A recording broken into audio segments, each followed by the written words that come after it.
Evangeline Hartwell's ink-stained fingers trembled as she read the letter that would either save her family from ruin or destroy what remained of her reputation. The morning light streaming through their cramped lodging house window revealed the Marquess of Ravencrest's bold handwriting, each word a lifeline thrown to a drowning woman. Across London's finest drawing rooms, whispers already circulated about the impoverished gentleman's daughter who dared to advertise her services as a private tutor to noble families. What those gossiping voices didn't know was that behind Blackmore Hall's imposing doors, Sebastian Ashford stood at his study window, watching storm clouds gather over his estate, his thoughts consumed not by the scandalous arrangement he was about to make, but by the desperate hope that this unknown woman might succeed where a dozen celebrated tutors had failed with his unruly ward. Neither the penniless scholar nor the tormented nobleman suspected that their carefully maintained boundaries of propriety and station would crumble the moment their eyes met, igniting a passion that would challenge everything they believed about duty and the dangerous mathematics of the heart. The brass nameplate outside 47 Grosvenor Street bore no indication that within its modest walls, desperation wore the mask of respectability. Evangeline gathered the worn edges of her only decent shawl around her shoulders as she climbed the narrow stairs to their third-floor rooms. Her younger sister Lydia looked up from her mending, hope flickering across her delicate features. Well, Lydia set aside the shirt she'd been attempting to salvage for their brother Thomas. At 17, she possessed the ethereal beauty their mother had been known for. Beauty that would be wasted if they couldn't secure her a proper season. Evangeline held up the letter, her voice steady, despite the chaos of emotions churning within her. The Marquess of Ravencrest requires a tutor for his ward. The position offers room, board, and £30 per quarter. Lydia gasped. £30 was more than their father had earned in his final year as a country rector. But surely he expects a gentleman tutor. Apparently not. Evangeline moved to their small writing desk, already calculating how such funds could transform their circumstances. You specifically requested someone educated in classics, mathematics, and natural sciences.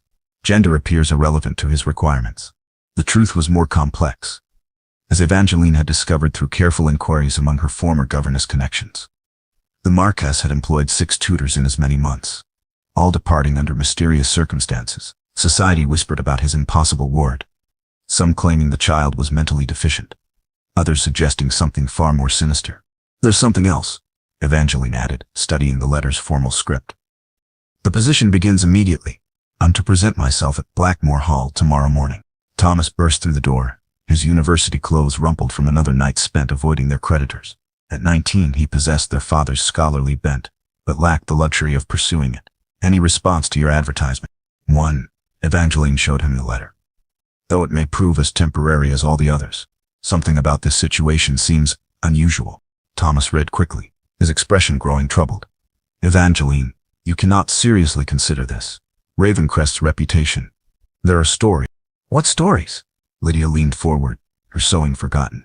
Nothing concrete, Thomas hedged, but he's been in self-imposed exile at his country estate for 2 years. Some say grief drove him to madness after his wife's death. Others claim he's conducting bizarre experiments. Evangeline's pragmatic nature asserted itself.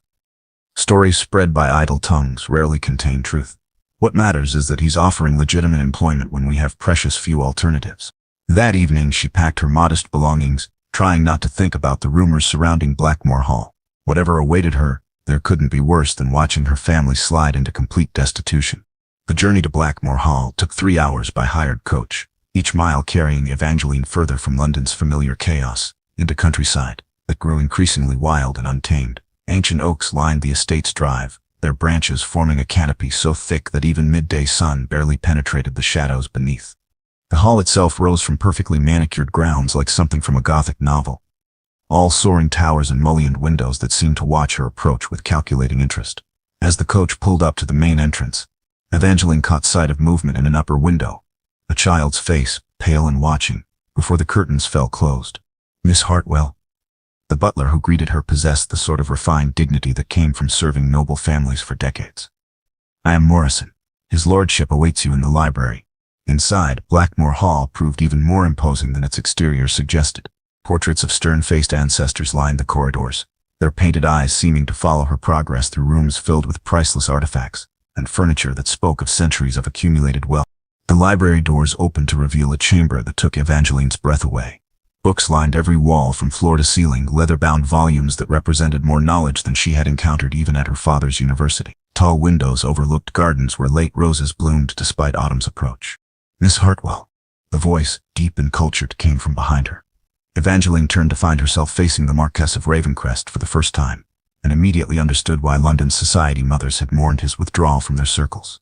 Sebastian Ashford stood well over 6 feet, his dark hair slightly disheveled, as though he'd been running his fingers through it. His face bore the aristocratic features one expected of his lineage. Strong jaw, high cheekbones, eyes so dark they appeared nearly black in the library's shadowed light. But those eyes held something that made Evangeline's breath catch, a depth of pain and intelligence that spoke of a man who had suffered and endured. "My lord," she curtsied, acutely aware of her simple traveling dress compared to his perfectly tailored attire. "I'm honored by your consideration." "The honor is mine," he replied, and something in his tone suggested he meant it. "Please, sit. We have much to discuss." As she settled into a chair near the fireplace, Evangeline noticed his hands, long-fingered and elegant, but bearing small scars that suggested he was no idle aristocrat. When he moved to pour tea from a service, clearly prepared for their meeting, she caught the subtle limp he tried to conceal. "Your qualifications are impressive," Sebastian said, handing her a delicate porcelain cup. "First-class honors in mathematics and natural sciences, fluency in Latin, Greek and French. Your former students speak highly of your methods." Evangeline set down her teacup, meeting his gaze directly. "May I speak plainly, my lord?" Something that might have been amusement flickered across his features. "Please do. I suspect you've employed numerous tutors recently, all of whom departed under circumstances that discourage others from applying. You need to understand what I'm accepting." Sebastian was quiet for a long moment, studying her with an intensity that made warmth rise in her cheeks. Finally he nodded, direct and honest. "Good. My ward is challenging. Not intellectually, her mind is remarkably sharp, but she refuses to cooperate with traditional teaching methods."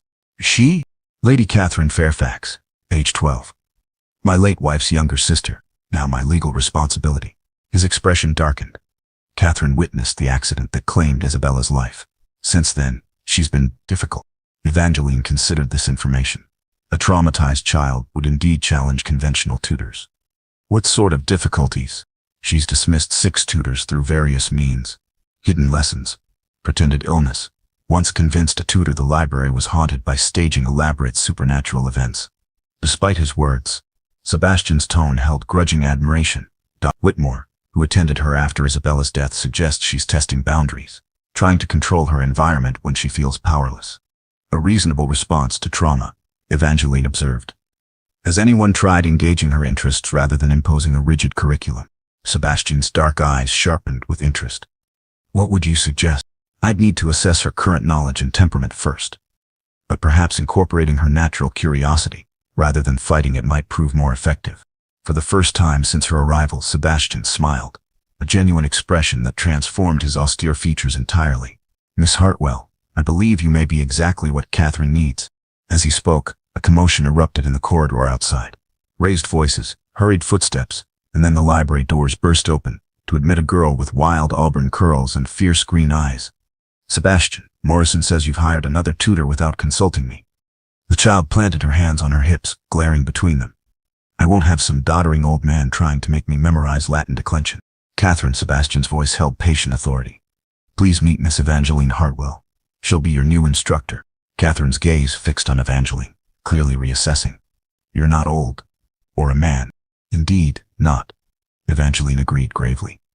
"Though I do know Latin declensions. Should you ever wish to learn them?" "I already know them," Catherine said with a dismissive toss of her curls. "Along with Greek conjugations and basic mathematics. The last tutor was hopelessly behind my abilities." Evangeline rose, moving to one of the library's towering bookshelves. She selected a volume of Greek poetry and opened it to a particularly complex passage. "Perhaps you'd translate this for me." Catherine approached warily, then read the Greek aloud, with perfect pronunciation before rendering it into elegant English. When she finished, she looked up with defiant pride. "Excellent," Evangeline said simply. "Though you stumbled slightly over the subjunctive mood in the 3rd line. It's a common error. The construction is quite irregular." For a moment, Catherine's confidence wavered. Then her chin lifted again. "And I suppose you could do better." "Perhaps we could work through it together tomorrow," Evangeline suggested.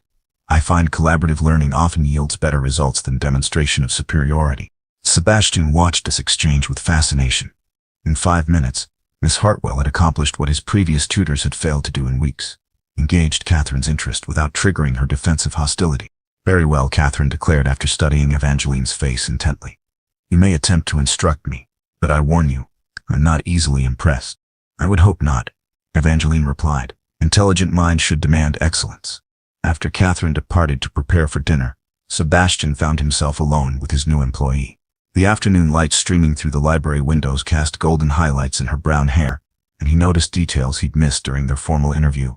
The way her eyes lit when discussing intellectual challenges, the graceful curve of her neck, the small dimple that appeared when she smiled. You handled that masterfully, he said, moving closer than propriety strictly allowed. Evangeline felt her pulse quicken at his proximity. Catherine is clearly very bright. She simply needs someone who respects her intelligence rather than dismissing it. And do you always see so clearly to the heart of matters, Miss Hartwell? Something in his tone made her look up, meeting his dark gaze. For a moment the space between them seemed charged with unspoken possibilities. Then Evangeline stepped back, remembering her position. I should review Catherine's previous lessons, she said, her voice slightly breathless, to better understand her educational needs. Sebastian nodded, but his eyes lingered on her face. Morrison will show you to your rooms. Dinner is served at 7. I hope you'll join us. That evening, Evangeline discovered that Blackmore Hall's formal dining room could comfortably seat 40, making their small party seem almost intimate despite the vast space. She had changed into her best dress, a simple blue silk that had been her mother's, and arranged her hair in a style she hoped struck the proper balance between respectable and attractive. Catherine appeared in a white dress with blue ribbons, her wild curls tamed into proper ringlets. She slid into her chair beside Sebastian with the easy familiarity of family. Miss Hartwell, Sebastian said as they were served the first course. Catherine tells me you're from Surrey originally. Yes, my lord. My father was rector at St. Michael's Parish until his death 2 years ago. I knew Rector Hartwell by reputation, Sebastian said, surprising her. His translations of Aristotle were quite respected in academic circles. Warmth flooded through Evangeline at this unexpected recognition of her father's work. He would have been honored to know that, my lord. Sebastian, he corrected gently. Given that we'll be working closely together, perhaps we might dispense with excessive formality. The suggestion sent a flutter of anticipation through her, though she knew she should maintain proper distance. As you wish. Tell me about your family, Catherine interjected, clearly testing boundaries. Are you very poor? Is that why you're working as a governess? Catherine, Sebastian's tone held mild reproof. It's quite all right, Evangeline said. Yes, Catherine, my family has experienced financial difficulties since my father's death. I have a younger sister and brother who depend on my employment. How dreadful for you, Catherine said with the blunt honesty of childhood. But rather romantic too, like a heroine in a novel, making her way in the world through her own talents. Evangeline smiled at this assessment. I suppose it does have certain similarities to popular fiction, though I assure you the reality is far less glamorous than novels suggest. Throughout dinner, Sebastian found himself captivated by Miss Hartwell's easy conversation. She spoke knowledgeably about literature, art, and current events, but without the affected intellectualism he'd encountered in London salons. Her responses to Catherine's increasingly pointed questions revealed both intelligence and genuine warmth. When Catherine excused herself to practice piano, a suggestion she made with suspicious enthusiasm, Sebastian realized his ward was deliberately leaving them alone. She likes you, he observed, refilling Evangeline's wine glass. That's unprecedented. She's testing me, Evangeline corrected. But yes, I think we'll suit each other well. They moved to his private study after dinner, ostensibly to review Catherine's academic progress. The room felt more intimate than the formal library filled with Sebastian's personal books and papers. A fire crackled in the grate, casting dancing shadows across leather-bound volumes and comfortable furniture. Catherine's exceptionally gifted, Sebastian said, settling into a chair near hers. But she's also been terribly hurt. I worry that I'm failing her. Evangeline studied his profile in the firelight, noting the tension around his eyes. You've provided her with a safe home and security. That's no small thing. Is it enough, though? His voice held a rawness that made her heart clench. I was hardly prepared for guardianship of a traumatized child. My own upbringing was rather formal. Yet she clearly adores you, Evangeline observed gently. The way she looked at you during dinner, that's not mere respect, but genuine affection. Sebastian turned to face her fully, and in the intimate lighting, Evangeline could see the vulnerability he kept carefully hidden. My wife used to say I was too reserved, too controlled. Perhaps she was right. Or perhaps, Evangeline said softly, you simply needed the right person to help you discover other aspects of yourself. The words hung between them, more personal than either had intended. Sebastian's gaze dropped to her lips, and Evangeline felt her breath catch. The space separating them seemed to vibrate with possibility. Then the study door opened, and Morrison appeared with the evening tea service, the moment dissolving like sugar in water. "Thank you, Morrison," Sebastian said, his voice perfectly composed once more. Miss Hartwell was just reviewing Catherine's lesson plans, but as Evangeline excused herself for the evening, she caught Sebastian watching her with an expression that suggested their conversation had affected him as deeply as it had her. The first week of lessons passed with remarkable success. Catherine, as Sebastian had warned, possessed a razor-sharp intellect that had indeed surpassed her previous tutor's abilities. But Evangeline discovered that the girl's true gift lay not merely in memorization, but in making unexpected connections between disparate subjects. "If we consider mathematical principles in nature," Evangeline said during their morning lesson, indicating the geometric patterns in a pressed flower, "we can see how ancient Greek philosophers understood beauty as proportion and harmony." Catherine leaned forward, fascinated, like the golden ratio in shell spirals. "Exactly. Mathematics isn't merely abstract theory, it's the language through which we understand our world's fundamental patterns." From his study window, Sebastian watched them in the garden, noting how Miss Hartwell encouraged Catherine to ask questions rather than simply absorb information. The girl's animated gestures and frequent laughter represented a transformation he'd scarcely dared hope for. "She's remarkable," he murmured to Morrison, who had brought his morning correspondence. "Indeed, my lord. The young lady has brought considerable vitality to the household." Sebastian caught the subtle emphasis in his butler's tone. It was true, Miss Hartwell's presence had enlivened not only Catherine but the entire atmosphere at Blackmore Hall. Servants smiled more frequently.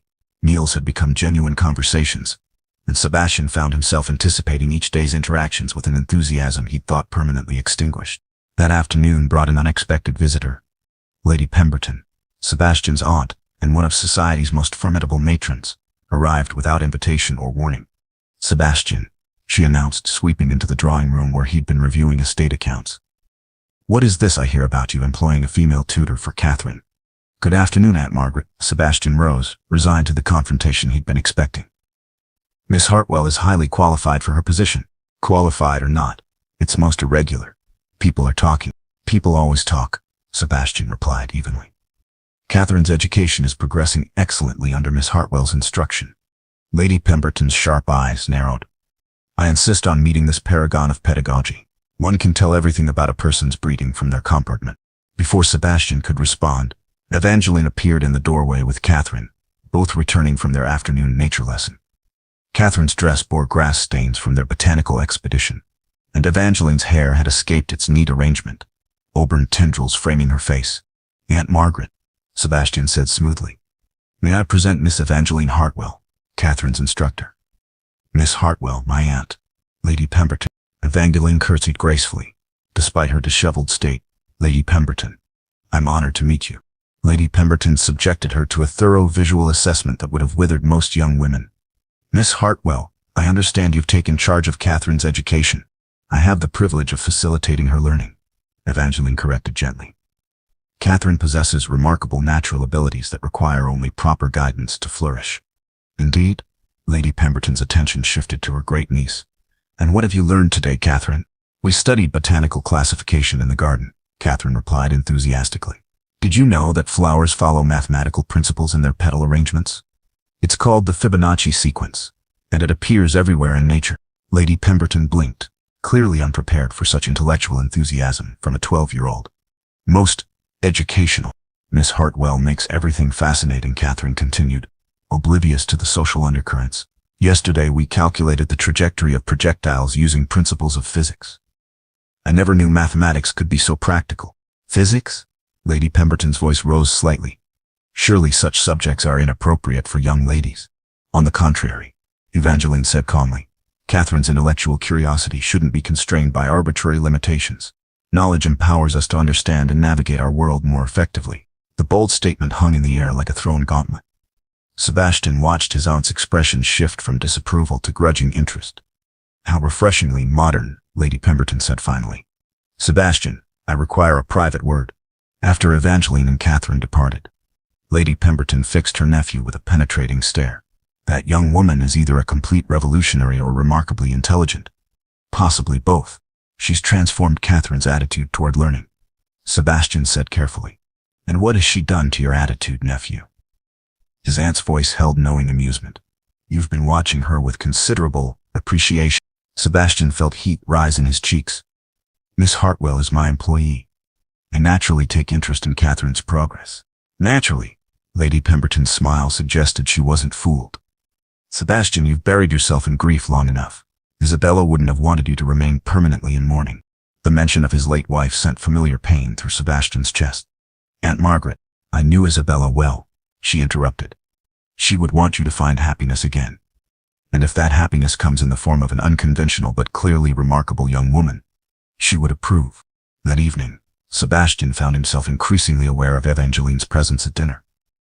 The way candlelight played across her features, her animated responses to Catherine's endless questions, the musical quality of her laughter when his ward made particularly clever observations.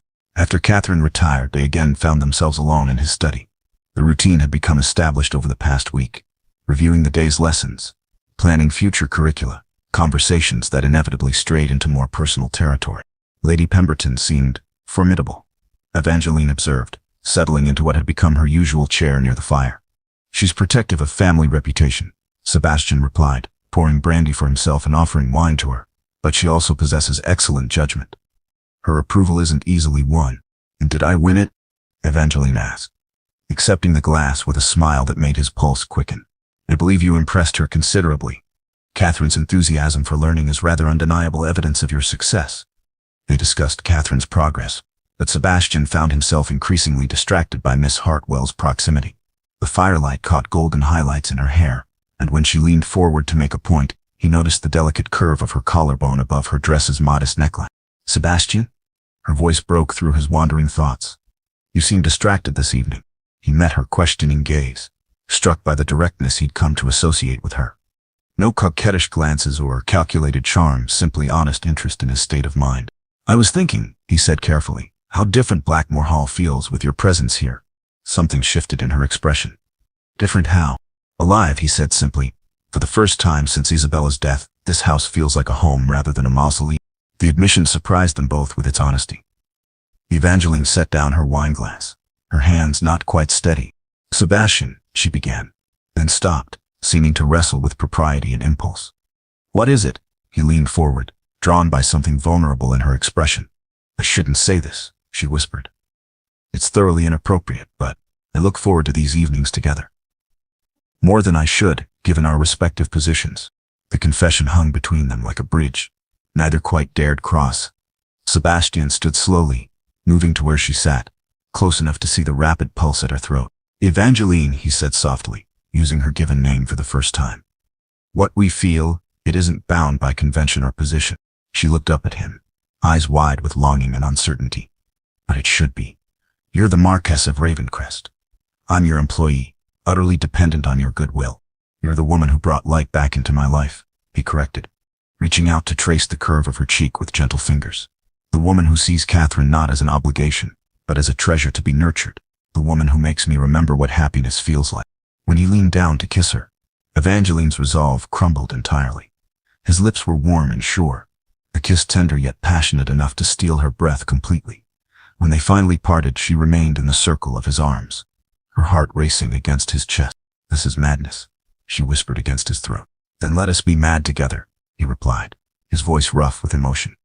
But reality intruded as it always does. Footsteps in the corridor reminded them both of their precarious situation. They separated reluctantly, the space between them charged with unfulfilled longing. We must be careful, Evangeline said, though her eyes never left his face. Sebastian nodded, knowing she was right even as everything in him rebelled against the necessity for caution. Yes, but Evangeline, this isn't finished between us. The promise in his voice sent warmth cascading through her as she bid him good night, knowing that everything had changed irrevocably between them. The following weeks brought a delicate dance of attraction and restraint. In public, Sebastian and Evangeline maintained perfect propriety, he the reserved nobleman, she the dedicated tutor. But stolen moments revealed the growing connection.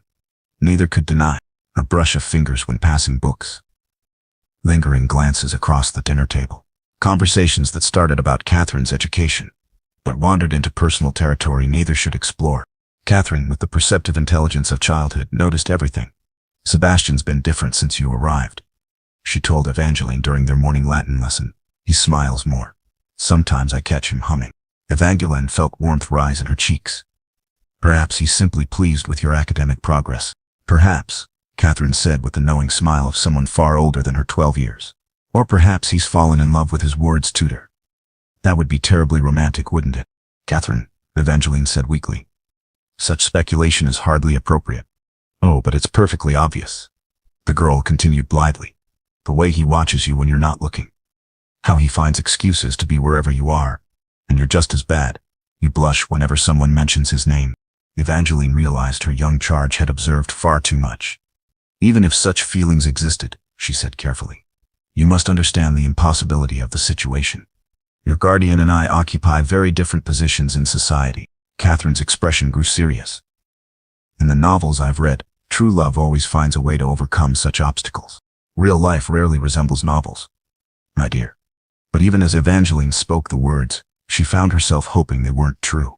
That afternoon brought a development that threatened to shatter their carefully maintained equilibrium. Lord Pemberton, Lady Margaret's husband, arrived with disturbing news. Sebastian, he said without preamble, there's been talk in London about your household arrangements. Sebastian's expression darkened. What sort of talk? The usual gossip. A young, attractive woman living unchaperoned in your home. People are drawing conclusions. Miss Hartwell is Catherine's tutor, Sebastian replied coldly. Her presence here is entirely proper. Perhaps, but appearances matter. Lady Worthington has been particularly vocal about the impropriety of the situation. She's suggesting it reflects poorly on Catherine's moral education. Sebastian's hands clenched into fists. Lady Worthington, Isabella's mother, had never approved of Catherine living with him rather than with her. This attack on Miss Hartwell was clearly an attempt to force the issue. What exactly is Lady Worthington proposing? That Catherine come live with her in London, where she can receive proper feminine education from an appropriate governess. The threat hit Sebastian like a physical blow. Losing Catherine would devastate him, but it would also mean losing Evangeline, whose position would become unnecessary without her charge. Over my dead body, he said quietly, but with such vehemence that Lord Pemberton stepped back. Sebastian, be reasonable. The woman may be perfectly respectable, but rumors have a way of growing beyond control. For Catherine's sake, I'll do whatever is necessary to protect her happiness and education. Miss Hartwell has accomplished more in 2 months than 6 previous tutors managed in 2 years. That evening, Sebastian found Evangeline in the conservatory, where she often retreated when troubled. Moonlight filtered through the glass walls, casting ethereal patterns across the tropical plants. Sebastian had installed for Isabella years before. You've heard, he said, noting her pensive expression. She turned to face him, her features pale but determined. Morrison told me about Lord Pemberton's visit. Sebastian, I should leave. My presence here is causing scandal that could affect Catherine. No. The word emerged with fierce certainty. I won't allow gossips and social prejudices to dictate my household decisions. But if Lady Worthington succeeds in claiming custody, she won't. Sebastian moved closer, taking Evangeline's hands in his. I have legal guardianship, and Catherine's transformation under your care provides ample evidence of the arrangement's success. Evangeline searched his face in the dim light. You're risking your reputation to keep me here. I'm protecting what matters most to me, he corrected softly. Catherine's welfare. And you. The admission hung between them like a confession. Evangeline felt tears threaten at the depth of emotion in his voice. Sebastian, we can't continue like this. The tension between us, these feelings we're trying to ignore. It's becoming impossible to maintain appropriate boundaries. He knew she was right. The longing that built each day they spent together had reached a breaking point. Every stolen glance, every accidental touch, every moment alone together stretched his self-control thinner. Then perhaps, he said quietly, we should stop trying to ignore what's between us. Before she could protest, Sebastian cupped her face in his hands and kissed her with all the passion he'd been restraining. This time, Evangeline didn't pull away. Instead, she melted into his embrace, her arms winding around his neck as she returned his kiss with equal fervor. When they finally broke apart, both were breathing hard, the air between them charged with desire and possibility. I love you, Sebastian said simply. I know it's impossible. I know society will condemn us, but I can't pretend otherwise any longer. Tears spilled down Evangeline's cheeks as she touched his face tenderly. I love you too. But Sebastian, the obstacles we face can be overcome, he interrupted. If you're willing to face them with me. She stared at him, hardly daring to believe what he seemed to be suggesting. What are you saying? I'm saying marry me, Evangeline. Be my wife, Catherine's stepmother, the mistress of Blackmore Hall. I don't care what society thinks. I care about building a life with a woman I love. The proposal, delivered with passionate intensity in the moonlit conservatory, overwhelmed her completely. Sebastian, I'm nobody. A rector's daughter with no fortune, no connections. You're the woman who brought joy back into my life. He countered. Who sees Catherine's potential rather than her problems. Who challenges my mind, while healing my heart. That's worth more than any dowry or title. Evangeline felt her resistance crumbling in the face of his certainty. The scandal would be enormous. Let them talk. I've spent 2 years living according to others' expectations, burying myself in grief and duty. I won't sacrifice love for propriety. She looked into his dark eyes, seeing determination and devotion that made her heart soar with impossible hope. You're certain, truly certain, more certain than I've ever been about anything, he replied, drawing her close again. Say yes, Evangeline. Say you'll brave the scandal with me. Yes, she whispered against his lips. Yes, I'll marry you. The kiss that sealed their engagement was interrupted by applause from the conservatory doorway. They broke apart to find Catherine watching with undisguised delight. Finally, the girl exclaimed, clapping her hands together. I was beginning to think you'd never stop being so ridiculously proper about everything. The Sebastian laughed, keeping one arm around Evangeline as he held the other out to Catherine. Were we so obvious? Painfully, Catherine assured them, accepting his embrace. The entire household has been waiting for one of you to declare yourselves. Cook has been planning engagement celebrations for weeks. Evangeline buried her face against Sebastian's shoulder, torn between laughter and mortification. The servants knew. Servants always know everything, Catherine said wisely. Morrison told me yesterday that you're perfect for Sebastian, and that anyone who objects is welcome to take their opinions elsewhere. The support from his household staff touched Sebastian deeply.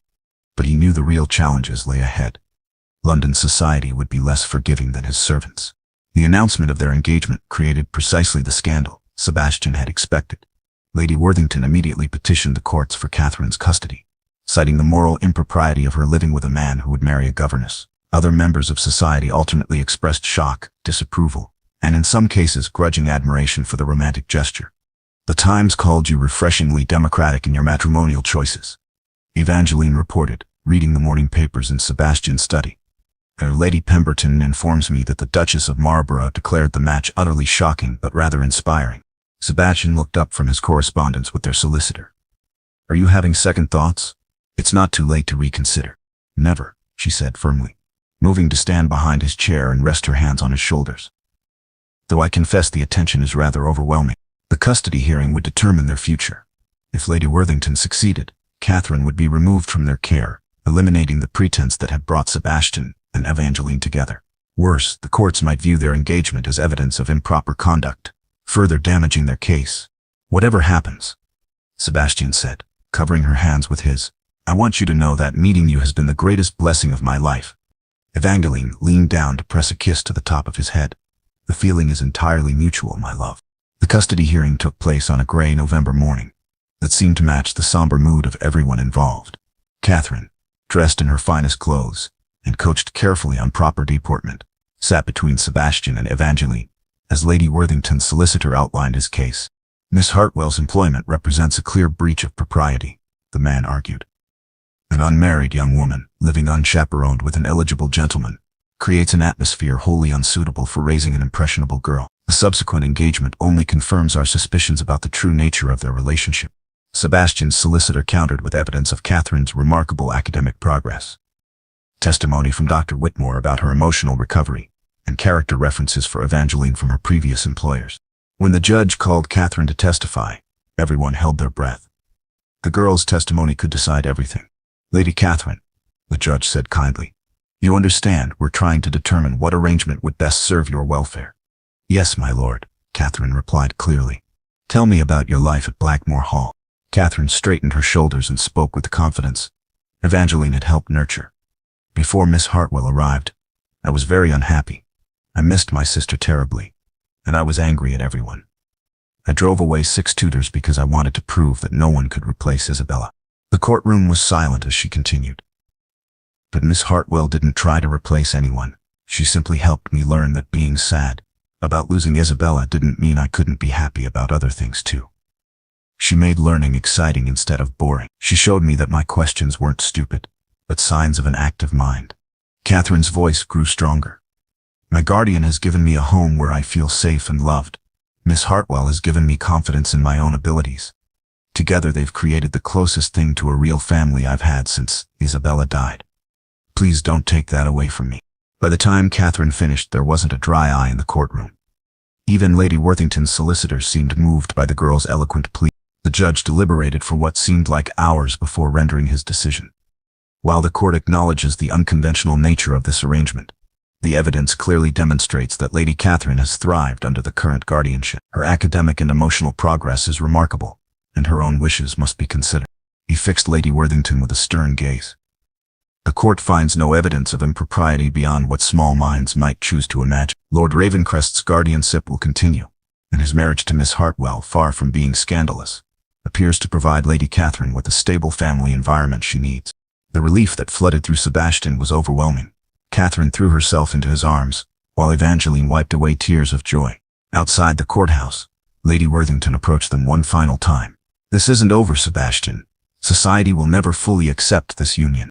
Society will adjust, Sebastian replied calmly, as it always does. And if it doesn't, we'll create our own society of people who value character over convention. 3 months later, on a brilliant February morning, Sebastian and Evangeline were married in Blackmore Hall's chapel.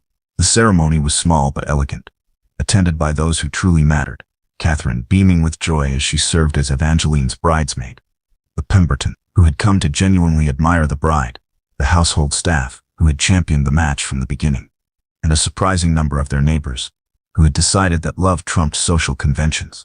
As they exchanged vows, Sebastian thought about the journey that had brought them to this moment. He had hired Miss Hartwell as a tutor, seeking someone to educate his ward. Instead, he had found the woman who would complete his family and heal his wounded heart. When the vicar pronounced them husband and wife, their kiss was witnessed by everyone who mattered, sealed by the approval of those they loved, and blessed by the knowledge that they had chosen love over convention, happiness over social expectations. At the wedding breakfast, Catherine stood to offer a toast that made everyone laugh and cry simultaneously. To Sebastian and Evangeline, she said, raising her glass with 12-year-old solemnity, who proved that the best love stories begin with the most unexpected meetings. Thank you for showing me that families can be created by choice as well as birth, and that the greatest lessons aren't found in textbooks, but in hearts brave enough to love without reservation. Later, as Sebastian and Evangeline danced their first dance as husband and wife, he whispered in her ear, "Do you regret anything, my love?" Evangeline smiled up at him, radiant with happiness. "Only that it took us so long to admit what we felt from that very first day in the library." "Ah, but the anticipation made victory all the sweeter," he replied, spinning her gracefully across the floor. Around them, their guests celebrated not just a wedding, but the triumph of love over circumstance, of courage over convention. Catherine, watching from the sidelines with eyes bright with joy, knew she had gained not just a stepmother, but a true family created by understanding, respect, and the kind of deep affection that transforms houses into homes. As the evening drew to a close, Sebastian and Evangeline stood together in the conservatory, where he had first proposed, watching moonlight filter through the glass walls. The future stretched ahead of them, bright with possibility and blessed by love that had begun with the simple act of hiring a tutor and had blossomed into something neither had dared dream possible. "What are you thinking?" Evangeline asked, nestled against her husband's side. "That sometimes the most practical decisions lead to the most impractical miracle," Sebastian replied, pressing a kiss to her temple. "I hired you to teach Catherine. Instead, you taught us both how to live again." And in the comfortable silence that followed, filled with the promise of shared tomorrows, all three members of their unconventional but perfect family knew that they had found exactly what they needed in each other. Not what society expected, but what their hearts required to truly flourish.